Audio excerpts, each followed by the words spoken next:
up, guys and ghouls? Welcome back to another spooky episode of Fright Mic. I'm Sam. I'm Liz. And today we are starting a new month, new theme. We're calling it Sinister Senses. So what that means is the Lord giveth, the devil taketh away. You're cursed. You're cursed. So we're talking about movies where the scares come from lack of sight, lack of sound, lack of smell. It's the true COVID. Exactly. We're talking about our loss of senses. And that is truly, as we've learned from this, watching these movies this month, it's truly horrific. Exactly. It can be. And for those of us that have had COVID, we know firsthand losing your sense of taste and smell. At least that really sucks. It is. I can't even imagine the no blows. Taste and everything. It blows. I love food. I know. It's not for everyone, Yeah. So, if I could turn back time. But here we are with a new month, new theme, and a new movie. What are we talking about? We are talking about 2016's Hush. Hush, directed by Mike Flanagan, currently has a 6.6 out of 10 on IMDb. It has a very high 93% on Rotten Tomatoes. 93? 93. Damn. I'm broken curious the to know 90s. if that's like his highest Rotten Tomatoes score for I any know. Mike Flanagan movies. What are your thoughts on Mike Flanagan movies, by the way? I like Mike Flanagan movies. I like Mike Flanagan shows. I wasn't crazy about Gerald's Game. I liked it, Yeah. but I wasn't crazy about it. But I wanted more from that movie. I don't know why. Yeah. I never read the book, but I went in kind of blind, but I wanted more. yeah. Well, I think the material is hard to do when you Yeah. have one singular character in a singular setting, trying to make it interesting. I think they did a decent job. Mm-hmm. But yeah, I agree. I wanted more. Oh, but the wrist scene in that. Ugh. Oh. Woof. That's a no from me. Yeah. Very psychological horror-esque. Yeah. But I mean, on the whole, I do like it. I kind of like that his movies are kind of like American Horror Story, where you get like the same rotating cast of actors. Yeah. His wife, he really likes to Sure does. employ his wife. Yeah. She's great though. I loved her in Haunting of Hill House. Me too. Even in Hush, she's good. Yeah. Yeah. But I noticed Carla Gugino is always in them. Mm-hmm. And a few other people. I think we need more of, oh my god, what's his name? Oliver Jackson Cohen. Oh yeah. Oh yeah. I need so much more. But what do you think of Mike Flanagan movies? I like them for the most part. I mean, there's a couple of misses for me. I haven't seen all of them, but I think I've seen most of them. And I feel like he does creepy well. Yeah, he does. He builds a good ambiance. Mm-hmm. Yeah. Good atmosphere. Yeah. And so Hush is Netflix exclusive.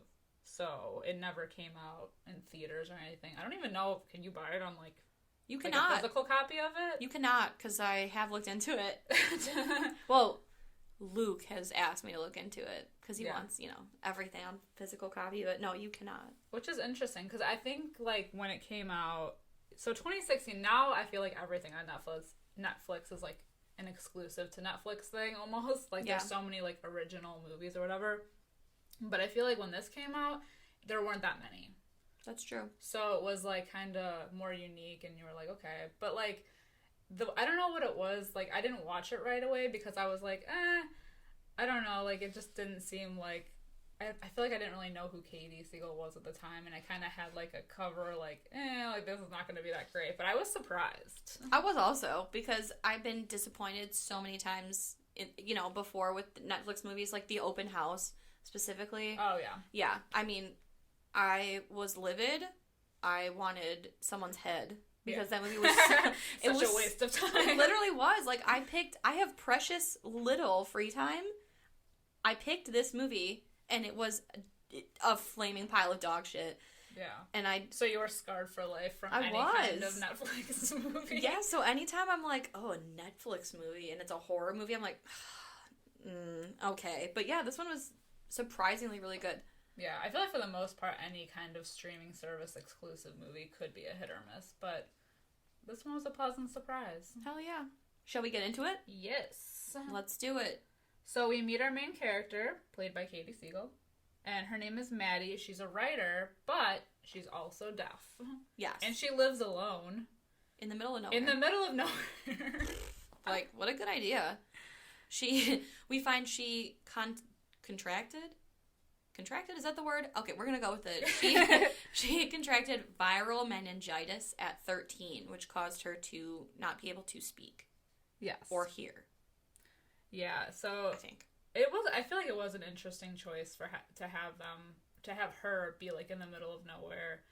I mean, it's, like, a typical writer thing, you know, kind of just, like, being off and, you know, to be able to concentrate and everything, but for her to be, like, deaf, you know, not unable to speak and everything and live alone, that's already kind of, like, a setup for terror. Yeah, well, especially, kind of thing. She's a horror writer. Yeah. So, like, I watch horror movies all the time, but I still, like, I am comforted. I have comfort in doing so because I know that I have neighbors to the left and right of me. Right. You know what I mean? So, like, if I was in trouble, someone would hear me or I'd have somewhere to go.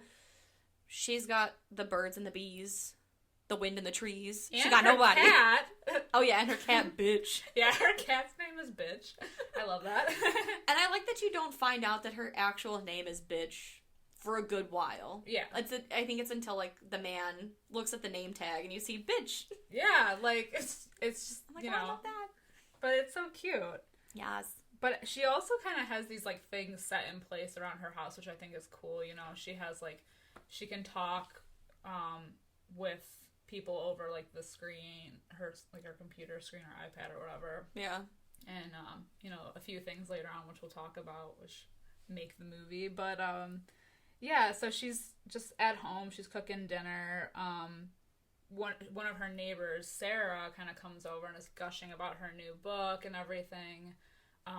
You know, they're all signing, of course. Yes. But, yeah, so she's a successful writer and everything. And she, it's kind of cool because she has this unique ability to kind of play, like, even though we don't hear, like, any dialogue for a bit, from, like, you know, but we hear her inner monologue with the whole, like, she can play or plan out stories and scenarios in her head.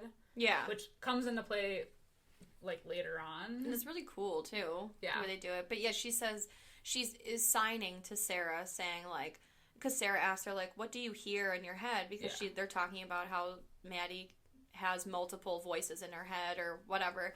And she's like, well, what does your voice sound like? Because you were so little when you lost it. And she says, I don't hear my voice, I hear my mom's.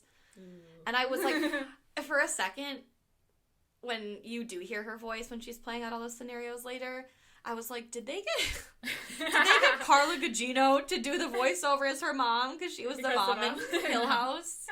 But I'm like, no, it's probably her. Well, it's weird because she's not, like, deaf in real life and obviously, like, not mute or anything. But, so when you do hear her voice, you know, at some points, we're just like, oh, wow. Right. Oh, my God. Yeah, like, but it's kind of unique. So the fact that she has this ability to pull these ideas for her stories by doing different scenarios, it's like she doesn't have a plan, you know. Exactly. So she kind of, like, goes off of the seat of her pants. Exactly. Meanwhile, she does set off the fire alarm. So we do see it. It's, like, a very loud, very bright, flashing strobe light situation. And it's like, like, it's super loud. Super loud because she's deaf and she can feel, she says it's really loud because she feels the vibrations from the noise. Mm-hmm. So guess what? I think we're going to see a little bit more of that. That comes into play. Right. And you believe it? So later, like, we see Maddie, she's cleaning her kitchen. Sarah, while Maddie's cleaning the kitchen, Sarah comes and she's banging on the door. Like, it's a glass, like, sliding door.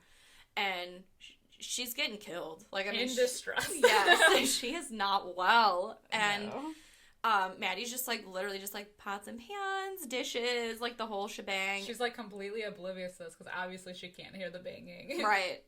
And we see Sarah, R.I.P., she gets, like, a fucking bow to the back, to the chest. A masked person shoots her with an arrow, but not only that, he, like, walks up to the window, like, where she is, and, like, stabs the shit out of her, like, 50 times. Yes. Like, the arrow wasn't enough. He's he's triple tapping that hoe.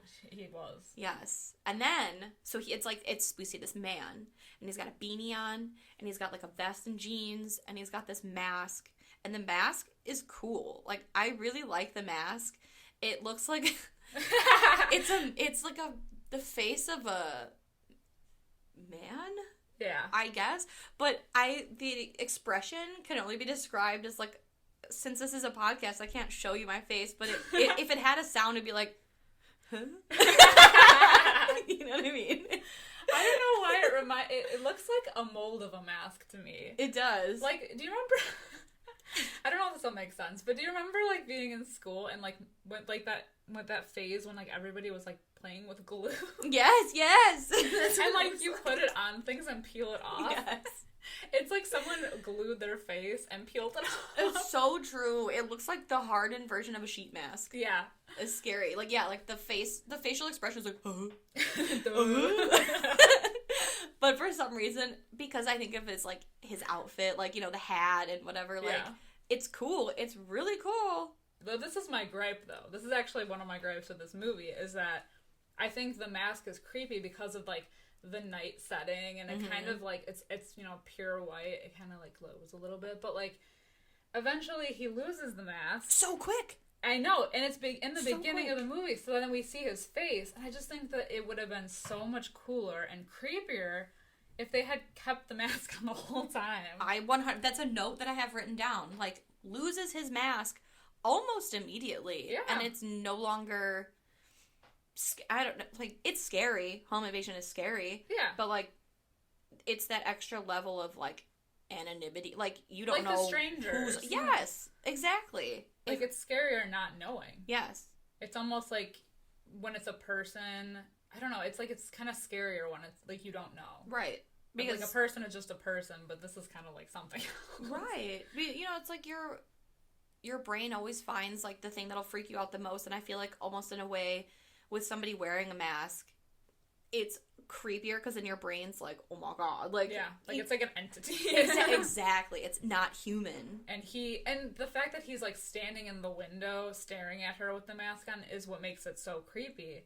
But then when it's just some like schmuck, yeah, oh my god, the up. Smarm face. Are you kidding? He does like have a smarmy face. I gotta tell you, I was so attracted. I mean, this is so bad because he's a killer. He's a bad man, but like with the mask on, I was like, oh. Okay. Hi. He's like attractive. And then even though the mask's like is like but like he's got a dirt face. Right. But somehow like it's that anonymity thing. You're like, ooh, okay. And then he rips the mask off and I was like, oh, he looks like he doesn't wash his ass. Like I don't okay. He looks like a bro. He does. And he's in another horror movie too. He's from the Belko Experiment. Really? Mm-hmm. He's the main guy in it. And he's really good in that. Yeah. I think he plays Mike Melcher is his name. These things together. You're just really good at picking people out. Well, I saw Belko in the theater, and it was after I'd seen Hush. And Luke and I were watching it. I was like, oh god. I was like, again, I was like, this guy doesn't, he looks like he doesn't wash his ass. And I'm like, oh, he's the guy from Hush. There's just some people that no matter how much you hose them down, they're always going to be disgusting. Always gross. Always nasty. But he's fine. He's a smarm. He's a schmuck, like you said. Yeah. He's just some dude in a vest. And that's like, I think that's my biggest gripe with this movie is that they lose the mask, and I don't know why. Like, it's what was the point then? Yeah. They picked a cool mask. Yeah. Why are you throwing it away? I know. I don't get it. That's like if Guy Fawkes lost his mask 5 minutes into V for Vendetta. Oh, I don't care now. I don't care. Oh, he's just a person. Right. Oh, he's just a dude. Yeah. Who cares? But it's cool because after he stabs the shit out of Sarah, he is kind of like looking at Maddie. He's like watching her with the creepy mask. Mm-hmm. And he's kind of like messing with her. Like, he's like, okay, why hasn't she been able to like acknowledge that this girl was banging on the door and not look over? So that's when he realizes that she's deaf. And he makes the attempt to scooch on in through the sliding door. Which he does. Like, her door, excuse me, for being deaf and living alone in the middle of nowhere, she leaves her door unlocked. Yeah. What's that? I guess it's helpful for her that everything is made out of glass. There's, like, so many doors in this movie. Mm-hmm. Or to, like, her little cabin in the woods. Yeah. Which is helpful, I guess. More helpful for him because he's just able to come in and out as he pleases, but... For sure. He does get in. And this is probably, like, the next creepiest part because she's still oblivious to him being inside. And he's realizing, like, oh, I'm gonna mess with this bitch. And so she's, like, FaceTiming her sister... And we see him, like, in the background, and, you know, like, she's kind of signing with her sister, and her sister's, like, signing her back, saying, like, oh, I think I saw something behind you. You know, she's turning around. Obviously, he's not there. Yeah. Because he went and hid somewhere, but, like, it's just kind of creepy. Like, ooh, like, the sister could see something, but by the time, you know, right, he disappeared. And she's also... Because Maddie can read lips, she's talking aloud while she's signing, and she was like, I'm worried about you being all alone out there, yada yada, you know, giving away this, like, information that this girl is definitely alone.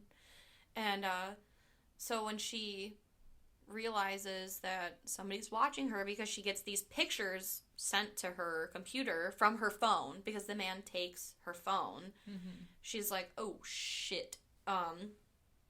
She, like... How do I say she this? like she's like she looks for her cat for a while. Yeah. She's like kind of putzing around and like she's like kind of freaked out, but yeah, you and know. So she's like kind of looking around, and all of a sudden he's like standing right there. And that's when like the whole cat and mouse game begins. And this is when he loses the mask. Yeah, I literally wrote, he takes the mask off. We're 25 minutes in. Lame. With an Lame exclamation sauce. point. Lame. But so she, like, they rush to the doors, she locks him out, and, he's like, you can read lips, can't you? And, she, yes, and he's like, oh, yeah, and he, like, makes all these threats, he's like, oh, yeah. That's what he sounds like to me. Oh, yeah, I'm not gonna come in there, I'm gonna make you want me to come in there, you know, all this, like, bullshit mind games. He's like, I'm not gonna come in until you want me to come in. Well, I don't want you to come in. I never want you to come in. Stay out there. Stop being smarmy. Right. He does this whole, like, whatever, penis thing. Because I feel like that would have worked better if he was more intimidating. They needed, like, a 6'6" man. Like a Jason Voorhees motherfucker. Yes. Instead, you got Bob the Builder. Fix-It Felix over here. You got neighbor Craig from down the street. Yes. With bad hygiene. Yes. He looks like he smells like he doesn't shower. And it's just, that's the way it is. So, yeah, he's, like, dancing around outside, and she writes on the window, like, didn't see face, boyfriend coming over, and that's, like, you know, he's taking his mask off then, because he's like, now you see my face, and, I know you're not your boyfriend's not coming over because, you know, you're all alone out here. Yeah, he makes the dig, like, you single girl. Right, bitch, you are I know nobody coming for you. So sad. Aww. But she's resourceful as well. Is. Because even though he threatens her a lot and is, like, knocking on the window, like, he's knocking on the window with Sarah's dead body to, like, bait her. Which, I mean, his face is also, like, I mean, he's kind of like, you know. It's just... It's creepy. It's creepy. Like, the tapping on the window with the dead body is creepy. Yes. Not him. No, he's not creepy at all. He's the least creepy part of it. He really is. So, but she's like, well, I'm gonna fuck with you too. And she sets off her car alarm to distract him while she goes to get the phone because she remembers seeing Sarah put her own phone in her back pocket. But by the time he comes back, she doesn't get the phone. And she, like, had a hammer, and, like, while he goes to grab her, she, like, swings it at him and puts, like, the prong part of the hammer through his forearm. Ouch. Luckily, she also, like, takes the opportunity to barricade herself in the room at this time, but, unfortunately, because, you know, she wasn't able to get Sarah's phone, and this is kind of when, is this when, like, the sound kind of cuts out sporadically? I think so, yeah. Through it, because it's, like, you want to, like, I don't know if he was trying to go for, like, you know, make the audience feel like... Yeah. Because they're kind of... deaf. Well, I read that originally Mike Flanagan wanted to make this movie silent. Like 100% silent. But he's like, well, it's hard to build tension when there's no sound, you know? Right. So he uses sound pretty strategically, like, you know, cutting things out, even though, like, we can see, like, we can hear things, and then he'll cut it out, and even though we can see him, like, banging on the window, that sound's cut out, because now it's, like, we can see it as the audience, but she doesn't know, so that's scary, or, like... Because we're doing it from, like, her perspective. Right. You know? Or, like, a lot of times what we hear is, like, almost like ultrasound noises, or, like, you know, like, sounds like womb noises, or, you know, like white noise. Blood rushing. Yeah, like something like your body would make. Yeah, because I think that's what I'm assuming that's what he was going for with the different perspective of the guy. Yeah. Like the intruder, and then her not being able to hear, you know, because then we get that shot of her where she's, like, we see, you know, she's crying and everything, but we can see behind her, and, you know, the guy is still banging on the window, but we can't hear it, because it's from her. Exactly. Her thing. So a lot of this movie, too, is, like, back and forth. Like, they keep fucking with each other. Like, she distracts him. She tries to run outside. She runs back inside. Like, it's a lot of this back and forth stuff. Cat and mouse. Exactly. So, like, at one point, she decides to, like, go... Like, she sneaks outside, because she's watching him through... Like, you know, like you said, her whole house is windows. So she sees him go to, like, the other side of the house. So she sneaks out and hides under the porch. And she sees his feet, and she puts her hand on the top, you know, the porch above, and she can feel his vibrations from the steps. And I feel like he got wise to it, but I don't know. It was like maybe it was to build tension, but like there's that minute where he stops, and he's like right above her, and you're like, ooh. But then buttholes clenched. Yes. But then he keeps trucking. She tries to run, but obviously she can't hear herself make noise, but, like, definitely when you're running, like, the ground is gonna, Crunchy you know... leaf. This is a forest. There's sticks. For sure. So he hears her, and she's chased inside by his giant-ass crossbow. Yeah, he's got... I don't know what his shtick is, because he's got, like, bow and arrows, he's got crossbows, he's shooting off arrows. I don't know, maybe he's, like, one of those not-so-hunter people. Well, that's honestly, like, what I thought, but his lack of camo is very distressing to me. If that's the case. But, I mean, again, she's, like, super resourceful, so she's trying literally anything. She sneaks on the roof at one point. Distracts him with the flashlight. Exactly. She turns the flashlight on, throws it, and then he's like, the look on his face is like, oh, fuck. What is that? And he goes, like, trudging to, like, look at it. But because he's wise to her shit now from the car thing, she, like, thinks she's getting away with it, and she's, like, you know, sneaking on the roof Scooby-Doo style, and she goes to, like, put her foot down on, like, the trellis, I think it is, and boom, she gets an arrow to the leg. Oh. Yowza. But he also climbs up, and she gets the crossbow from him. That's true. Oh, she knocks his ass out. Yeah. She, like, cold cocks him because he's, like, climbing up the trellis after her, and he throws his crossbow up onto the roof. Not smart. You don't know where she is, and she literally grabs it and just, like, fucking, she hits him right in the face, knocks him to the ground. If that were me, crotch chop. You know, I'd have been like, oh, in your face. Well, she can't talk. I know. Well, you know, that's why the crotch chop. It's she can the visual. still motion. Exactly. But she gets the crossbow, goes back inside, locks the windows, everything is, you know, she's kind of like tending to her wound, which is looking a little rough by now. She's kind of bleeding out at this point, so she's not looking so good. She's sweating. Yeah, she is hurt. But there's that shot where she notices on the crossbow, like, the etch marks of all the people he's killed. Typical serial killer move. Always gotta keep count.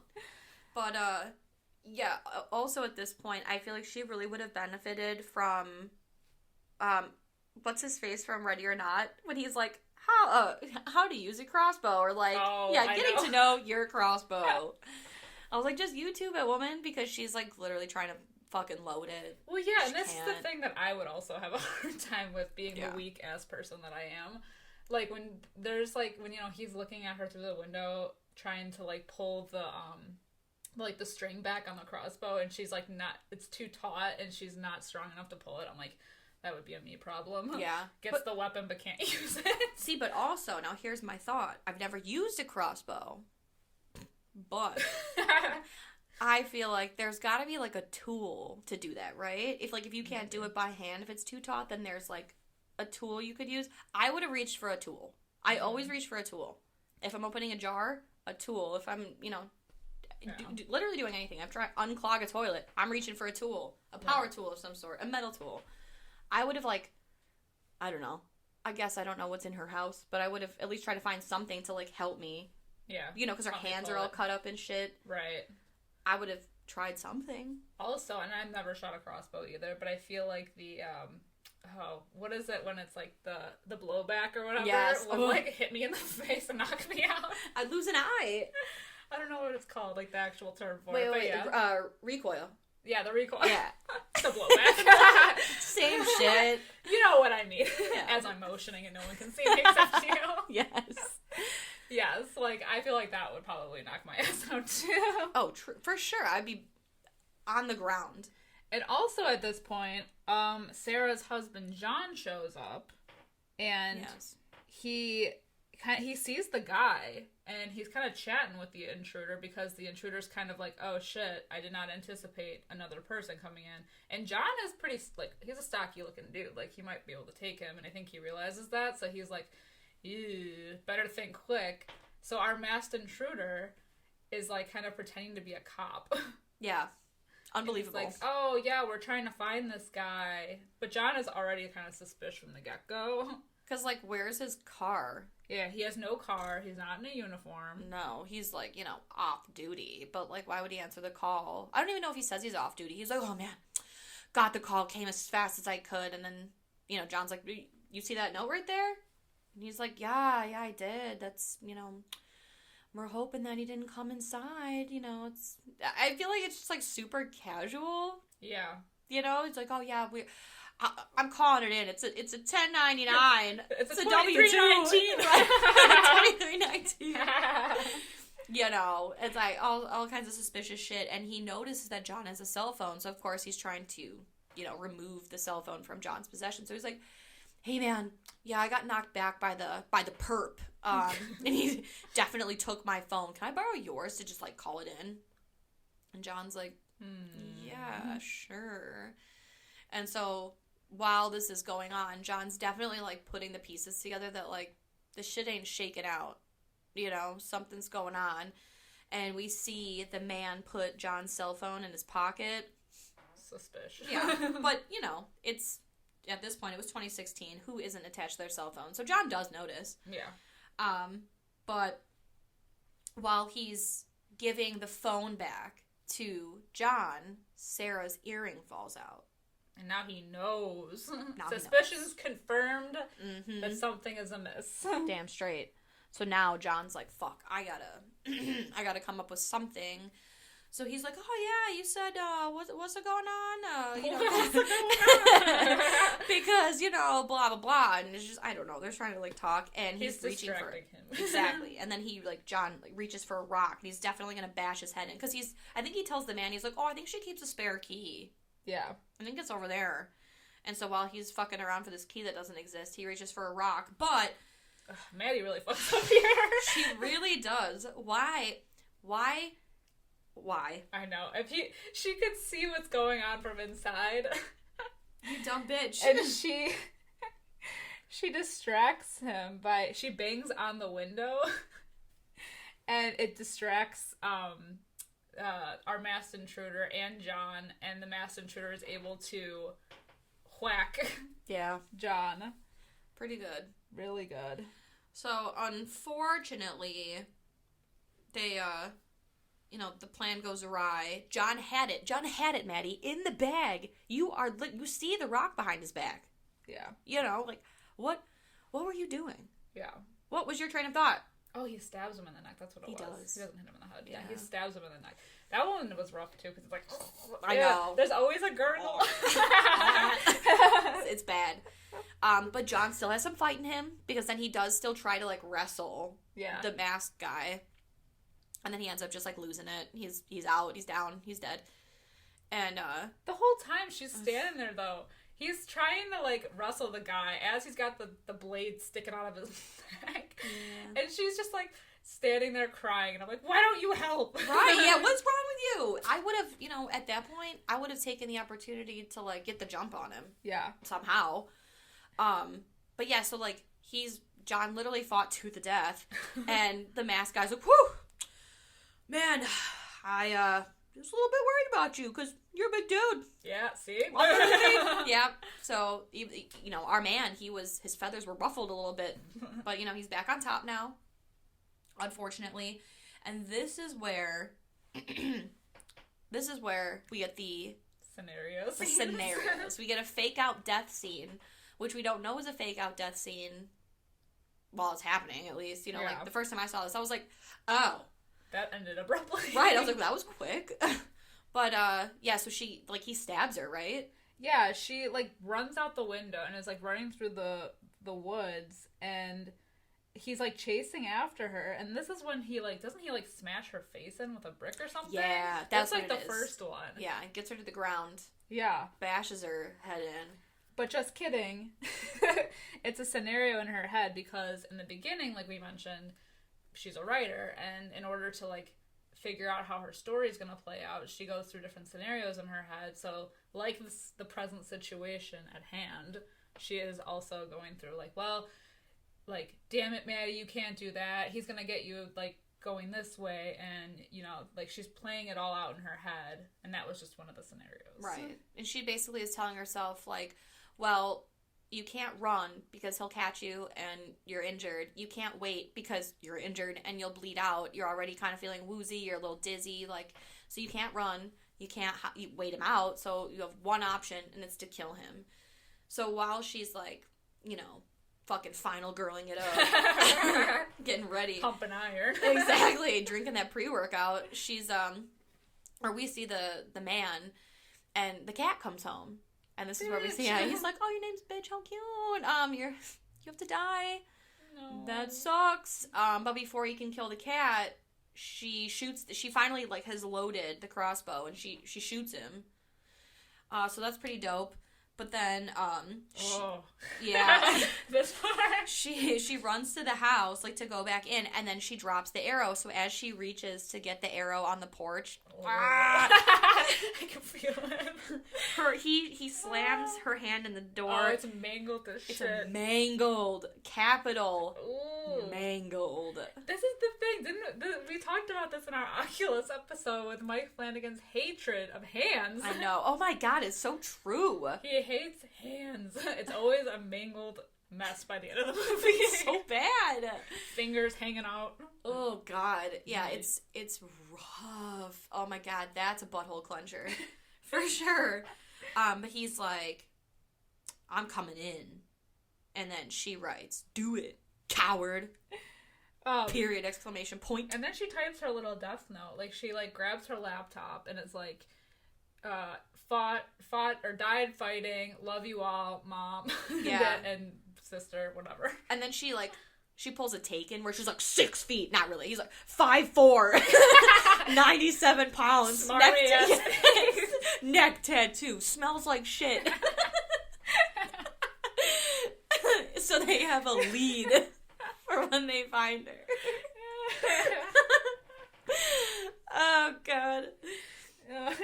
But then this leads to the... He smashes the glass, finally. I didn't know he didn't start with that move. But, right. So she hides in the bathroom and is, like, kind of waiting him out, and she's getting woozy. Getting woozy here. Yeah, woozy here. Because she's still bleeding out. And all of a sudden, we kind of, like, pan around, and suddenly he's behind her. It's pretty cool. It's a cool shot. Because it's almost, like, slow-mo a little bit. And he's, like, kind of creeping up behind her, and he gets so close, and he breathes on her, and it, like, triggers her spidey senses. For sure, because she can feel him. She can feel him. And so she takes the opportunity to just stab him. It's like, oh my god, this shot is so cool, too. Yeah. It's so fucking cool, because... It's very Underworld. It is, because, like, he's getting ready to, like, shank her from behind, and she feels it, so she, like, flips that blade up like she's goddamn Rambo or something, and she grabs it, and while he's like, turning forward to stab her. She's turning the other way to stab him, and she gets him, and it's such a fucking cool... God. Oh, sorry. We're back. Yes. I'm sweating just talking about it. I gotta bone her. And then she passes out. Yeah. No. Wait. No, because then she goes to the kitchen, right? Yeah. Yeah, so she... Oh, that's right. No, we think he passes out, or she passes out, and then someone goes to the kitchen. Yeah, so we think... So she, like, hobbles to the kitchen and, like, slumps down, and so the man... He recovers and goes to the kitchen, and we think that she's passed out because of the way she's, like, slumped on the cabinets. But he sees her, and then she hits him with the old wasp repellent, and then uses, like, so not only do his eyes, like, burn, they're on fire, but then she uses that fucking fire alarm, which is super loud and irritating and super bright to, like... To him. Yes, she, like, disorients him. Right. So she's, she's got that going, and it does work, but then he gets her to the ground and starts strangling her. Yeah, I put choke. No, it's definitely a strangle. Yeah. Well, then she sticks him in the neck with the wine bottle opener. It's amazing. Because we, like, hear her heartbeat, like, slowing down, like, almost to, like... Nothing. And then she... Bacha! Right in the neck. Oh, and it's gruesome. It is. It's sticky. Ooh. It's like putting your finger through the side of a Jello. Oh, God. It's real gummy. Well, she uses his phone to call 911. Yeah. And our closing shot is her waiting for the police on her porch with bitch. I love that. She made it. She made it. What a trip. What a fun time. And this is why this movie was such a surprise to me, because I was not anticipating. Right. The everything. Well, and it's, like, especially cool because it's one location. It is 4 people and a cat. And very limited dialogue. Yes, limited dialogue. That I like what they did with the use of sound or lack thereof. Mm-hmm. But all the kills were cool. Yeah, it's like your typical home invasion movie, but with a twist of her being deaf, which was interesting. Yeah. So, time for ratings. Ooh. What would you rate this movie? I gave it a solid 3.5 out of 5. I think it's entertaining. I had seen it before rewatching it, and the rewatchability, even though I knew it was happening, was still good. Solid 3.5 out of 5. I did the same. Hey! Yeah, 3.5 out of 5 for all of the reasons above. Like, it's a good movie. It's a solid movie. Stands on its own 2 legs.